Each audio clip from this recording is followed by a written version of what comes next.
अमित शाह गुजरात से ही एक बयान देते हैं और उस बयान में कहते हैं कि इस बार जब बिहार विधानसभा का चुनाव होगा तो पूरी रणनीति मैं बिहार में रह के ही तैयार करूंगा और इस बार इस तरीके से जो है हम बिहार का चुनाव लड़ेंगे। अब आप इस बात के ऊपर विचार कीजिए कि जिस शख्स के इर्द गिर्द भारत की पूरी राजनीति जो है वो घूमती है, जो भारत के राजनीति की धुरी माना जाता है, उसे बिहार में इतना इंटरेस्ट क्यों है? या फिर आमतौर पे सवाल यह भी बन सकता है कि बीजेपी के लिए बिहार जो है वो इतना लाजमी और खास क्यों है? तो सब कुछ आपको विस्तार पूर्वक बताएंगे, सब कुछ आपको एकदम बेहतरीन तरीके से समझाएंगे और आपको बताएंगे इसमें तेजस्वी यादव किस तरीके से अहम भूमिका में नजर आ रहे हैं। लेकिन उससे पहले मेरा परिचय जान लीजिए। मेरा नाम है रजत और आप जनता जंक्शन देख रहे हैं। देखिए, कई कारण हैं जो बिहार जो है वो बहुत ज्यादा इंपॉर्टेंट होते जा रहा है भाजपा के लिए। भाजपा तमाम तरीके की कोशिश कर रही है। बाकायदा अमित शाह तो बयान देते हैं गुजरात से कि हमारा ध्यान जो है एकदम से पूरा बिहार पे है। राम मंदिर हमने बना दिया, अब सीता मैया के ऊपर भी जो है हम लोग सोच रहे हैं और सीता मंदिर भी बनाने की जो है वो बातचीत चल रही है। मिथिला के इतिहास को एकदम से वो उनकी सराहना कर रहे हैं, कह रहे हैं कि भाई साहब मिथिला का इतिहास जो है वो बहुत बड़ा है। बिहार की बातें कर रहे हैं। ये सब कुछ इसलिए हो रहा है क्योंकि बिहार जो है वो एक राजनीति की धुरी है। अमित शाह तो हैं कि भाई साहब उनके इर्द गिर्द सारी राजनीति पार्टियां घूमती है, लेकिन बिहार वो राजनीति की धुरी है जिसे जीतना बीजेपी के लिए अनिवार्य होता हुआ दिखाई दे रहा है।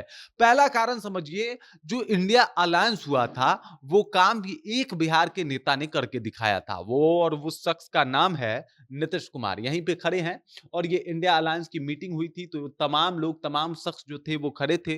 लालू यादव से पहले इनका जो है वो स्थान जो है इसमें मिला था और ये देख लीजिए राहुल गांधी भी इनके साइड में ही खड़े हैं। इतना बड़ा जो काम इन्होंने किया था, इंडिया अलायंस बना दिया और सबका काम था, इन सभी पार्टियों का काम था कि मिलके जो है एकदम से आपको लड़ना है किसके खिलाफ? बीजेपी के खिलाफ। और इसका खासा असर भी दिखा 2024 के चुनाव में, जहां पे बीजेपी पूर्ण बहुमत में अपने दम पे नहीं आ पाई और ये बात भली भांति कहीं ना कहीं चुभा।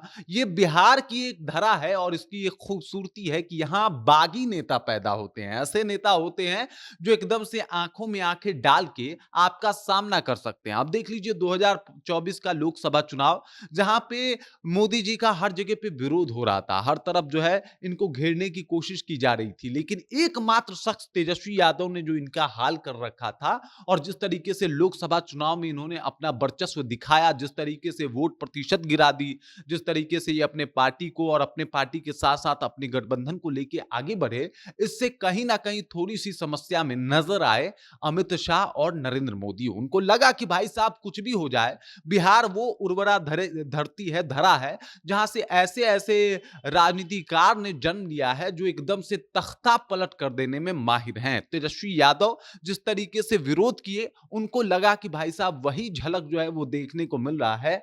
अगर बिहार हाथ से गया तो भाई साहब भारी फजीहत हो जाएगी। और अब वजह यही है कि अमित शाह खुद कह रहे हैं कि भाई साहब हम बिहार आएंगे और ना कि सिर्फ बिहार आएंगे बल्कि बिहार में रह के चुनाव की सारी रणनीति जो है हम बनाने वाले हैं। कल लालू प्रसाद यादव ने कह दिया कि बिहार में आपके लिए कोई जो है वो जगह नहीं है, आप मत आइए, आप जो है वो बाहर रहिए। लेकिन अब बिहार एक ऐसा बैटल ग्राउंड बन गया है जिसे जीतना बहुत ज्यादा जरूरी हो गया है भाजपा के लिए। भाजपा किसी भी तरीके से बिहार को जीतना चाहती है।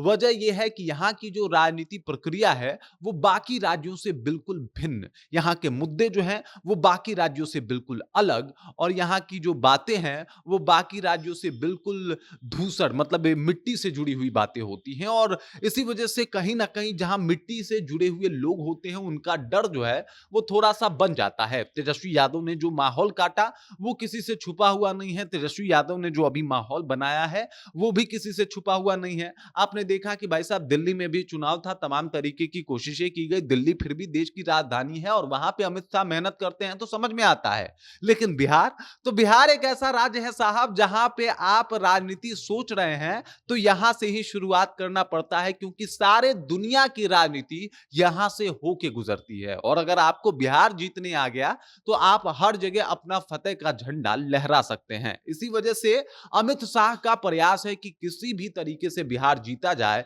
क्योंकि कि आए दिन कोई और इंडिया अलायंस जैसा पार्टी ना खड़ा कर दे, सबको जोड़ के ना रख दे। कोई आए दिन एक ऐसा तेजस्वी यादव ना आ जाए जो एकदम से उनका इस तरीके से विरोध कर दे कि मोदी जी को पानी पिला के रख दे। आए दिन कोई ऐसा नेता ना आ जाए कि जब सत्ता में वो रहे तो किसी और पार्टी की चले ही ना। जैसे लालू यादव की बात कर रहा हूं, सभी पार्टियां शून्य हो गई जब लालू यादव सत्ता में थे, और बाकी पार्टी जो राजमाती रह गई, लेकिन उनकी वापसी नहीं हुई। और यही वजह है कि अब बिहार को जीतने का प्लान अमित शाह बना रहे हैं। बाकी इस खबर, इस जानकारी को लेके और जो अपडेट, जो मैंने आपको विश्लेषण बताया, उस विश्लेषण को लेके आप क्या सोचते हैं, आपके जहन में क्या कुछ चल रहा है, कृपया कमेंट कीजिए और अपना विचार हम तक पहुंचा दीजिए। बाकी आप देख रहे हैं जनता जंक्शन और मेरा नाम रजत है।